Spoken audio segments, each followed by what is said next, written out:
नमस्कार। आप देख रहे हैं स्पेशल कवरेज न्यूज। मैं हूं आपके साथ शिव कुमार मिश्रा। मेरे साथ हैं आदरणीय वरिष्ठ पत्रकार डॉक्टर राकेश पाठक जी। स्वागत और अभिनंदन। संसद में जो हुआ, आज उससे पूरा देश चौंक गया। बात इस बात की नहीं थी कि कौन क्या कह रहा है, बात इस बात की थी कि आज विपक्ष के सांसदों ने देश को सच बताने का प्रयास किया कि संसद में हो क्या रहा है।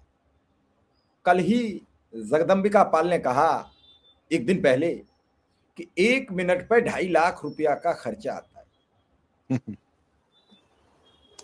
अच्छी बात है, देश का रुपया हम सब टैक्स पेयर का जाता है और वो बर्बाद हो रहा है। लेकिन ये नहीं कहा कि संसदीय कार्य मंत्री की जिम्मेदारी होती है, सभापति की जिम्मेदारी होती है, नेता सदन की जिम्मेदारी होती है कि सदन को बाधित न करके चलवाया जाए।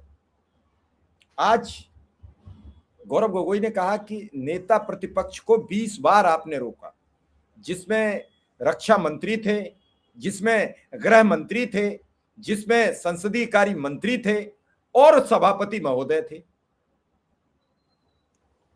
आज भी उनकी भी जगदम्बिका पाल जितनी टोका टोकी कर सकते थे वो उन्होंने की। अंतिम में नेहरू के पीछे जाके छिपना पड़ा उन संसदीय कार्य मंत्री को जो दिन भर पानी पी के नेहरू को कोसते थे। बस प्रियंका ने चुटकी ले ली। एक बात आपको बता दें कि जो ब्यूरोक्रेट्स हैं वो बड़े होशियार होते हैं, उन्हें सत्ता परिवर्तन का आभास होता है। तो तन्नेटी जी को लगा कभी सत्ता परिवर्तन हुई तो प्रियंका जी कहेंगी, तो उन्होंने उसमें 1 मिनट का उन्हें समय दे दिया और प्रियंका जी ने ढंग से लपेट दिया सब।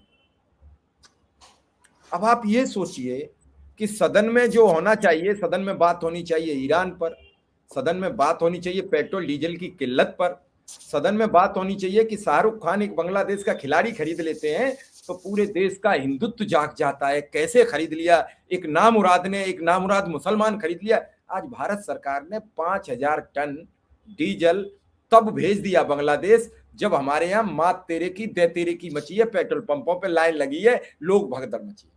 मैं अपने दर्शकों से हाथ जोड़कर ये जानना चाहता हूं, क्या बांग्लादेश से मुसलमान चले गए जो ये डीजल हिंदू प्रयोग करेंगे या मुसलमान? मुझे जरूर बता दीजिए, जाकि मैं कुछ नहीं पूछूंगा। सर, क्या हुआ आज लोकसभा में, मतलब कल क्या हुआ? दर्शक दिन भर देखे और फिर दिन भर की जो लोकसभा की आज की कार्यवाही होगी वो हम फिर शाम को चर्चा करेंगे। तो क्या हुआ? देखिए, कल संसद की जो कार्यवाही थी वो सत्ता पक्ष पर उसी तरह भारी पड़ी जैसे पिछले 1-1.5 साल से, या हम कहें 2024 के नतीजों के बाद से जिस तरह विपक्ष ताकतवर हुआ है, हर सत्र में, हर दिन में वो नजारा दिखाई दे जाता है। कल जो कार्यवाही चल रही थी उसमें सबसे महत्वपूर्ण विषय था लोकसभा के स्पीकर ओम बिरला को पद से हटाने का, रिमूवल फ्रॉम दी पोस्ट। इसको लेकर एक तो संविधान के तमाम अनुच्छेद, कायदे कानून गिना दिए, असदुद्दीन ओवैसी से लेकर गौरव गोगोई तक सबने बता दिया कि ये वो सरकार है जो डिप्टी स्पीकर नहीं चुन पा रही है, नहीं बना रही है, क्योंकि परंपरा के मुताबिक आपको सदन में डिप्टी स्पीकर का पद विपक्ष को देना पड़ेगा। राज्यों की विधानसभा में भी यही होता है, लेकिन नरेंद्र मोदी नहीं चाहते, तो इसलिए आज तक लोकसभा में लोकसभा अध्यक्ष के बाद उपाध्यक्ष का चयन नहीं हुआ है।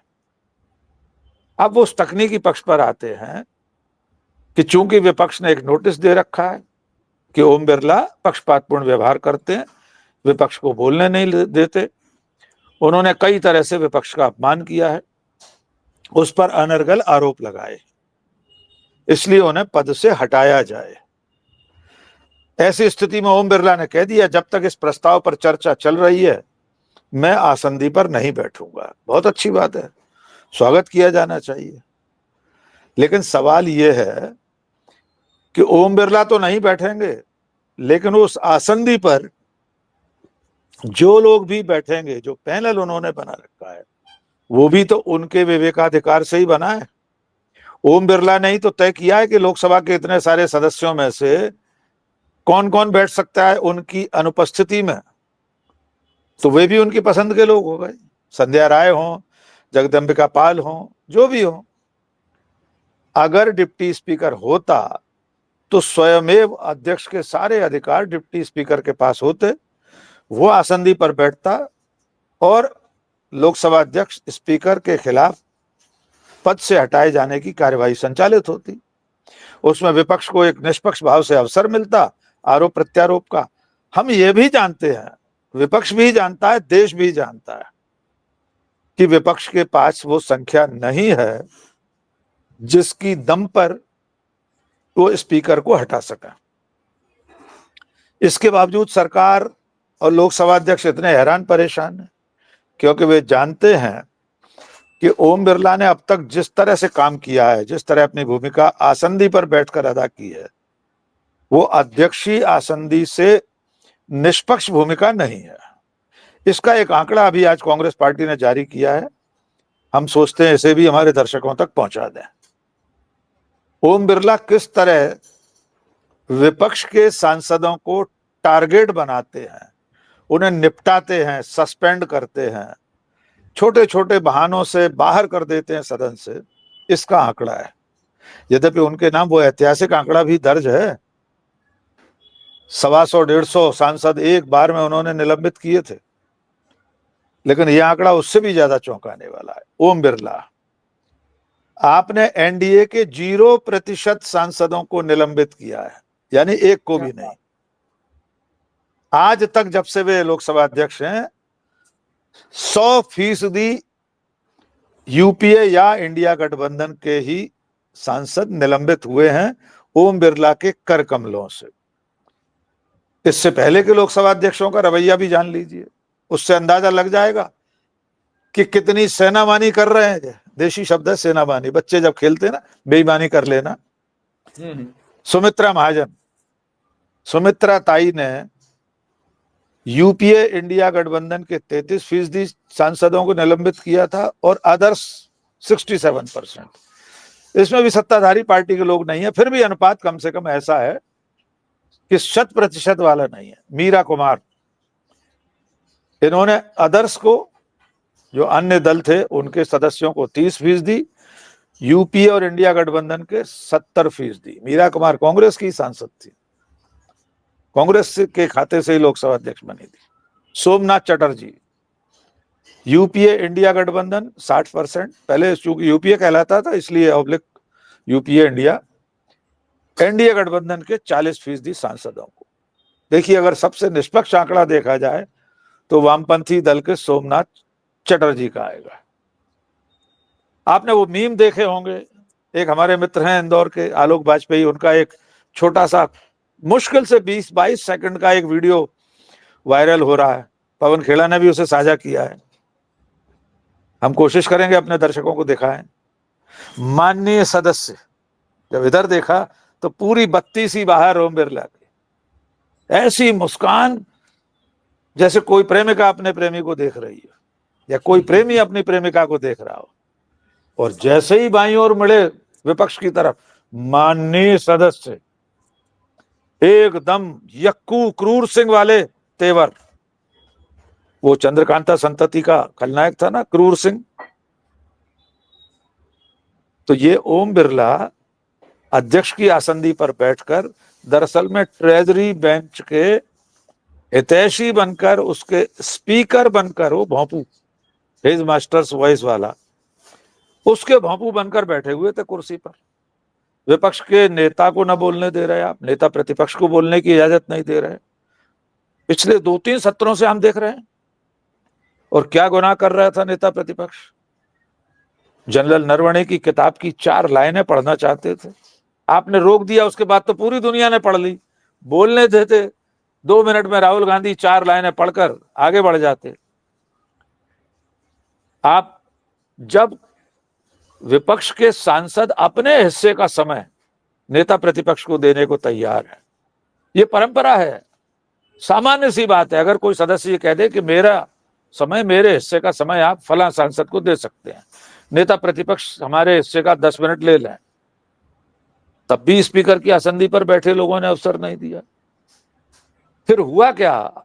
कल गौरव गोगोई ने वो सब कह दिया जो राहुल गांधी के श्रीमुख से कहा जाना था। अब क्या होगा? सब कुछ तो कह दिया गौरव गोगोई ने।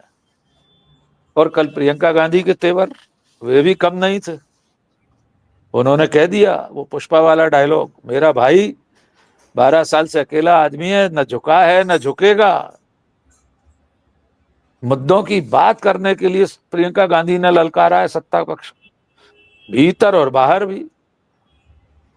और सबसे मजेदार चुटकी जो आपने ली है, जो प्रियंका गांधी ने सदन में ली, जब सत्ता पक्ष की ओर से नेहरू जी का नाम लिया जाने लगा खुद के बचाव के लिए, तो उन्होंने कहा हंसते हुए, तो उधर से कहा गया, संसदीय कार्य मंत्री बोले आप सदन में हंस रही हैं। प्रियंका गांधी ने कहा हंस इसलिए रहे हैं कि जिन नेहरू जी को दिन रात आप कोसते थे, गाली देते थे, आज उन्हीं का नाम लेकर सर्टिफिकेट चाह रहे हैं।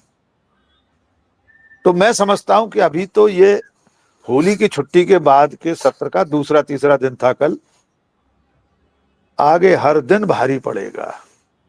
और सबसे बड़ा सवाल यह है कि नरेंद्र मोदी कहां है? कहीं आपको दिखे क्या शिव कुमार जी? कल हमने कई बार देखने की कोशिश की।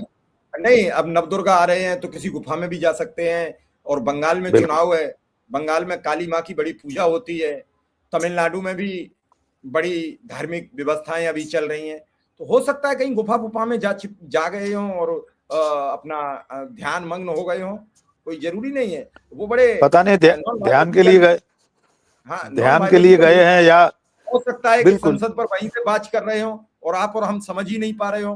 वो तो इस बात में भी हो सकते हैं कि गैस की समस्या कई जगह आज मारपीट पे नौबत थी, दंगा फसाद की नौबत थी, डीजल को लेकर थी, तो उन्होंने कहा पहले बंगाल को दे दो, ताकि बांग्लादेश को दे दो, बंगाल का चुनाव बड़ी आसानी से हो जाए, कि इस समय बंगाल में बड़ी तादाद में मुसलमान है, तो बांग्लादेश के मुसलमान खुश हो जाए। अब एक एक पॉइंट आपको पढ़ना पड़ेगा, कम से कम सीमा के लोग तो एक दूसरे को बताएंगे कि भैया अगर आपका प्रधानमंत्री नहीं होता तो हम तो भूखे मर जाते, डीजल आपके यहां से आया तब हमारा चलना फिरना शुरू हुआ है, शायद कुछ अंतर पड़ जाए, कुछ नहीं पड़ जाए तो यही कह दिया जाए कि भैया तुम कम से कम वोट हमें ना दो तो डालने मत जाना, इतनी हमारी मित्रता निभा दो। बहुत कुछ है, क्योंकि यहाँ विपक्ष को भी लड़ाया जाता है, या विपक्ष को क्या कहलवाना ये भी अधिकारियों के जरिए, कुछ टीमें हैं उनके जरिए कहलवाया जाता है, किस नेता को सरेंडर कराना है, किसकी टिकट वापस करानी है, किसकी टिकट दिलवानी है। विपक्ष के लोग आज भी गड़बड़ हैं, इसमें कोई दो राय नहीं है। विपक्ष जिस दिन ईमानदारी से चुनाव लड़ना शुरू कर देगा उस दिन विपक्ष को कोई हरा नहीं सकता है। इनके पास न वादे हैं, मुद्दे हैं, न कोई सिस्टम है। तो सर क्या प्रधानमंत्री जी कहाँ छिपे हैं, कहाँ जा छिपे हैं प्यारे मोदी? हम प्यारे कन्हैया तो नहीं कह सकते, कन्हैया तो हमारे सिस्टम के मालिक हैं, और कन्हैया की एक एक श्वास ही हम सब में चल रही है। वो जिस दिन हमारा दरवाजा बंद कर देंगे उसी दिन हमारा दरवाजा बंद हो जाएगा। देखिए हमारे मोदी, प्यारे मोदी, देश के अजैविक युगावतार मोदी, आपने सही कहा है, किसी गुफा में है, लेकिन वो ध्यान करने गए, तपस्या करने गए, या गुफा में छुपे हुए हैं, विपक्ष के तेवरों, विपक्ष के सवालों से डर कर कहीं छुप गए। गैस की आपने किल्लत की बात कही, मुझे तो आश्चर्य है, गैस की किल्लत कैसे हो सकती है? पता नहीं कौन लोग हैं जो इस तरह लाइन लगाए हुए हैं। पता नहीं चेन्नई, बेंगलोर के रेस्टोरेंट वाले क्यों गैस अपने रेस्टोरेंट्स बंद कर रहे हैं? क्या उन शहरों में, गांवों में, कस्बों में नालियां नहीं है? मेरी जिज्ञासा है शिव कुमार जी। दिल्ली के रेस्टोरेंट वाले कह रहे हैं होटल बंद करना पड़ेगा, इंदौर भोपाल के रेस्टोरेंट वाले बंद करने की बात कर रहे हैं, लेकिन मुझे तो लगता है कि इस देश में हर शहर में, हर कस्बे में, हर महानगर में नालियां तो हैं। मोदी जी बता चुके हैं नाली से गैस लीजिए, रेस्टोरेंट संचालित कीजिए। तो ये नाली से गैस के प्रयोग को ये सारे लोग क्यों नहीं कर रहे हैं? मुझे लगता है ये सब लोग टुकड़े टुकड़े गैंग वाले हैं, रेस्टोरेंट वाले। ये खान मार्केट गैंग है शायद, ये अर्बन नक्सल लोग हैं जो मोदी जी के इतने शानदार आविष्कार का पालन नहीं कर रहे हैं, देश को अराजकता में झोंक रहे हैं, जबकि घर घर नालियां हैं, घर घर बड़े बड़े नाले हैं घरों के पीछे, हर कॉलोनी में एक नाली पीछे बह रही है। उस गैस से लेकर अपने चूल्हे जलाएं, कमर्शियल गैस सिलेंडर की भी कहां जरूरत है? देश को तो मैं इस बात से मैं नहीं मानता हूं। मुझे लग रहा है ये सब लोग मोदी विरोधी लोग हैं जो गैस की कमी का रोना रो रहे हैं। ये बहुत गलत बात है, ऐसा नहीं होना चाहिए। लेकिन गंभीर बात यह है कि देश में कमर्शियल गैस, घरेलू गैस, और आने वाले दिनों में पेट्रोल डीजल की भी किल्लत होने वाली है। मोदी जी पता नहीं किस गुफा में कौन सी तंत्र साधना कर रहे हैं। राहुल गांधी कह रहे हैं हमारे प्रधानमंत्री ब्लैकमेल हो रहे हैं। राहुल गांधी कह रहे हैं हमारे प्रधानमंत्री कंप्रोमाइज्ड हैं। विपक्ष संसद में उनका इंतजार कर रहा है कि वे बताएं कि अमेरिका ने लाइसेंस नंबर 133 किस हैसियत से जारी किया है, हमने क्यों इजाजत मांगी थी रूस से तेल खरीदने की। इन सवालों के जवाब नहीं देना पड़े इसलिए प्रधानमंत्री जी संसद से गैर हाजिर हैं। और देखिए राहुल गांधी ने 2 दिन पहले कहा था कि प्रधानमंत्री नहीं आए और आएंगे नहीं संसद में। तो गंभीर स्थिति में हमारा देश, ये जो चुनौतियां सामने खड़ी हैं इसका प्रधानमंत्री को सामने आकर सामना करना चाहिए, देश को जवाब देना चाहिए। पेट्रोलियम मंत्रालय 2 दिन पहले कह रहा था कोई संकट नहीं है, गैस का, पेट्रोल डीजल की कोई किल्लत नहीं है। कल हिंदुस्तान पेट्रोलियम ने 2 दिन पहले बयान जारी कर दिया, दिल्ली में सप्लाई बंद कर दी। एस्मा लगा दिया कल भारत सरकार ने, अति आवश्यक सेवाओं का कानून। एस्मा क्यों लगाना पड़ा? अगर किसी तरह की किल्लत नहीं है, कमी नहीं है, तो एस्मा क्यों लगाया? तो आने वाले दिनों में संसद में भी नरेंद्र मोदी को बड़े कड़वे घूंट पीना पड़ेंगे और सड़कों पर भी ये जो अंधभक्तों का तबका है इन्हें छोड़ दीजिए, बाकी पूरा देश तो समझ रहा है कि देश संकट काल से गुजर रहा है। अंधभक्तों का क्या है, उनका तो एक सपना था 500 रुपए का सिलेंडर खरीदने का। सिलेंडर हो सकता है उनका सपना पूरा कराने के लिए नरेंद्र मोदी 18-18 घंटे मेहनत कर रहे हो सकता है वे चाहते हो कि उनके समर्थक, उनके अंधभक्त कम से कम इस सपने को तो पूरा कर ही लें कि 500 रुपए का सिलेंडर खरीद कर घर ले जा रहे हैं। डॉलर की कीमत कहां पहुंच गई है? 92 रुपए से ऊपर। उस पर तो कोई बात नहीं कर रहा। नरेंद्र मोदी तो प्रधानमंत्री बनने के बाद डॉलर को 35-40 रुपए पर लाने वाले थे। सर लाला उन्होंने एक दिन ये रामदेव, कहा था जल्दी में, उन्होंने कहा था कि ये डॉलर वॉलर तो सब दाएं बाएं हाथ के काम होते हैं, हम जानते हैं कि सरकार जब चाहेगी तब कर देगी। तो अब सरकार करना नहीं चाहती है, क्या कर रही है? हम थोड़ा सा जिज्ञासा है हमारे मन में। उन्होंने कहा था मैं सरकार में हूं, मैं जानता हूं, ऐसा नहीं होता। पाकिस्तान का रुपया नहीं गिरता, नेपाल का करेंसी नहीं गिरती, श्रीलंका की करेंसी नहीं गिरती। क्या वजह है कि भारत का रुपया गिरता चला जा रहा है? उन्होंने कहा था कमजोरी रुपए में नहीं है, दिल्ली में है। अहमदाबाद से दिल्ली आए हुए तो उन्हें 12 साल हो गए। अब तो उनका सदर मुकाम 7 लोक कल्याण मार्ग नई दिल्ली है। अब वे कहां भूल गए? रुपए की कीमत गिरती है तो देश का सम्मान गिरता है, रुपया गिरता है तो देश के प्रधानमंत्री की इज्जत गिरती है। रुपए और प्रधानमंत्री की साख में कोई कंपटीशन लगा हुआ है, स्पर्धा चल रही है, यही शब्द थे नरेंद्र मोदी के। अब क्या ये कंपटीशन खत्म हो गया है गिरने का? ये ऐसे सवाल हैं जो आज नहीं तो कल सिर्फ थोड़े से कुछ फीसदी अंधभक्तों को छोड़कर पूरा देश पूछेगा, पूछ रहा है, पूछना शुरू कर दिया है। और चूंकि उनके पास जवाब नहीं है इसलिए नरेंद्र मोदी अब पलायनवादी हो रहे हैं। वे भाग रहे हैं हर मोर्चे से, अंतरराष्ट्रीय मोर्चों से भाग रहे हैं। डोनाल्ड ट्रंप का भाग नहीं सामना नहीं सकते। कर 56 इंची प्रधानमंत्री पर गलत आरोप, मिथ्या आरोप मत लगाइए, नहीं भाग सकते हैं, जान दे हम देंगे। नहीं लगा रहे, वो कहते हम नहीं हैं कि लगा हम रहे। देश के लिए जान देंगे। कितनी बार गृह मंत्री ने कहा सदन में, मेज ठोक ठोक के कहा है हम देश के लिए जान दे देंगे। चौराहे पर तो आए नहीं, नोटबंदी के बाद आने वाले थे 50 दिन बाद। पता नहीं कौन से शहर का कौन सा चौराहा था, नोटबंदी के जो फायदे गिनाए गए थे उनका कोई अता पता में कहा था, मुझे तो याद है मुरादाबाद में कहा था ना 50 दिन होने, अगर मेरी कोई कमी निकल जाए, मेरी कोई गलती निकल जाए तो आप जिस चौराहे पे कहेंगे मैं आ जाऊंगा। हो सकता है देश में अब चौराहे ही ना बचे हों, इसलिए प्रधानमंत्री नहीं आ पा रहे। अब होता कोई चौराहा देश में तो वे आते।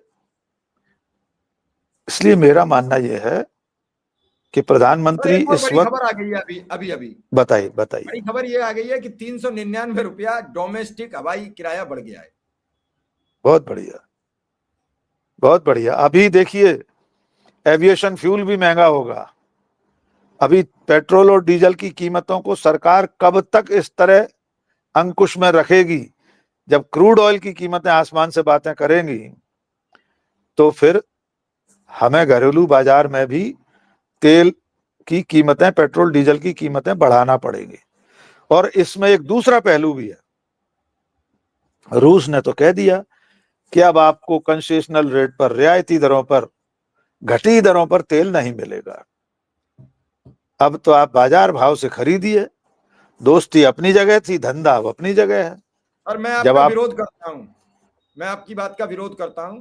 जो बिल्कुल सस्ता मिला कीजिए। वो हमारे किसी भारतीय को नहीं मिला है, तो हमें नहीं मालूम रूस से सस्ता तेल आया है भारत में, हम कैसे मान लें? हमें बिल्कुल एक आपका रुपया विरोध सस्ता से, तेल नहीं मिला। देखिए आपका विरोध सिर माथे, और आपने बिल्कुल सही बात याद दिला दी। असल में सस्ता लाकर तो मोदी जी ने अपने परम प्रिय मित्रों, दोनों धन्ना सेठों को, उनमें से एक को मुहैया करा दिया। उसने अंतरराष्ट्रीय बाजार में दूसरी जगह बेचकर रोकड़ा खड़ा कर लिया। आपके लिए थोड़ी सस्ती दरों पर रूस से तेल आया था। इसका हिसाब कौन देगा कि हमारे टैक्स की कीमत पर, हमारे देश के स्वाभिमान की कीमत पर रूस से दोस्ती तोड़ दी आपने? जब थी भी तो सस्ता तेल अंबानी जी को दे दिया था, वो बेचकर बाजार में मौज कर रहे थे। उसका लाभ उपभोक्ता को, भारत के नागरिक को क्यों नहीं मिला? और अब तो खैर मिलने से रहा। अब तो रूस ही नहीं दे रहा घटी दरों पर आपको तेल। तो आने वाले दिन सरकार पर संकट के बादल छाने के दिन हैं। सरकार बहुत बुरी तरह घिरी हुई है। संसद से लेकर सड़क तक अब उसे ऐसे विरोध का सामना करना पड़ रहा है कि अब नेहरू का नाम लेने से भी वे बच नहीं पा रहे। नेहरू की ढाल भी अब किसी काम नहीं आ रही है। इसलिए मोदी जी को एक ना एक दिन तो संसद का सामना करना ही पड़ेगा। और अब जिस दिन वे संसद में होंगे, विपक्ष उनसे ऐसे ऐसे सवाल करेगा कि उन्हें खुद पर शर्म आएगी। जी सर बस अंतिम सवाल मेरा, बड़ी जिज्ञासा, आपने बार बार नेहरू जी का जिक्र किया। मुझे लगता है जब नेहरू जी की तारीफ की संसदीय कार्य मंत्री ने, तो उस समय निशिकांत दुबे सदन में नहीं होंगे, वरना ऐसा नहीं हो सकता था। देखिए निशिकांत दुबे होते भी, वे आधा दर्जन किताबें सदन में कल लेकर आए थे, वे उन किताबों को रखकर पढ़ भी देते तो कोई फर्क नहीं पड़ता। अब तो नेहरू की ढाल खुद सत्ता पक्ष ले रहा है ना, उन्हें तो ढाल बना रहा है।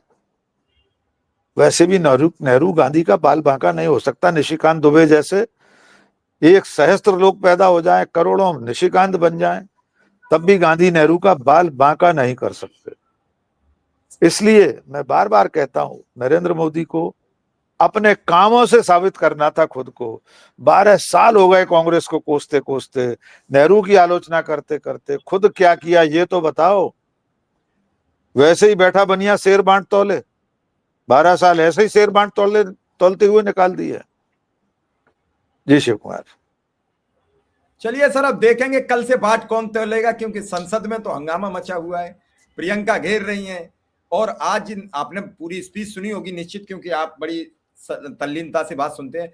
जो गौरव गोगोई की बात थी वो काफी हद तक सटीक थी। सर एक एक बात रह गई सर, मुझे एकदम याद आ गया, मैं आधा मिनट में आप बता दीजिए सर, क्या उपाध्यक्ष का चुनाव करने का अधिकार खत्म हो गया है, या उपाध्यक्ष चुनाव ही जाता है? खत्म बड़ी ही हो महत्वपूर्ण गया है। सवाल है। नरेंद्र मोदी की सरकार ने लोकसभा में डिप्टी स्पीकर बनाया ही नहीं है। तो फिर तो सर एक जो तरह ये से, सदन चला रहे हैं, ये जो सदन चला रहे हैं, ये पूरी एक कमेटी बनती है, इस कमेटी को किसने मंजूरी दी? क्या नेता प्रतिपक्ष को बिठा के पूछा गया कि ये लोग सदन नहीं, चलाएं? वो लोकसभा अध्यक्ष का अधिकार है। वो अपनी तरफ से अपनी गैरहाजिरी में कौन सदन का संचालन करेगा उन्हें मनोनीत करता है, एक तरह से नामजद कर देता है। लेकिन डिप्टी स्पीकर का न होना अपने आप में बड़े सवाल पैदा कर रहा है। विपक्ष की संख्या अच्छी खासी है। ये भी तो सर हो सकता है कि ताई ने लोकसभा उपाध्यक्ष का चुनाव करा दिया था, ये कह के कि हम नियमों के खिलाफ नहीं करें, तो उन्हें टिकट नहीं मिली। तो क्या आप टिकट कटवाने के प्राविधान में? देखिए अब टिकट तो ओम बिरला का नहीं कटेगा, ओम बिरला के अधिकार में नहीं है, प्रधानमंत्री की जिम्मेदारी थी, सत्ता पक्ष की पूरी जिम्मेदारी है कि डिप्टी स्पीकर का चुनाव कराएं।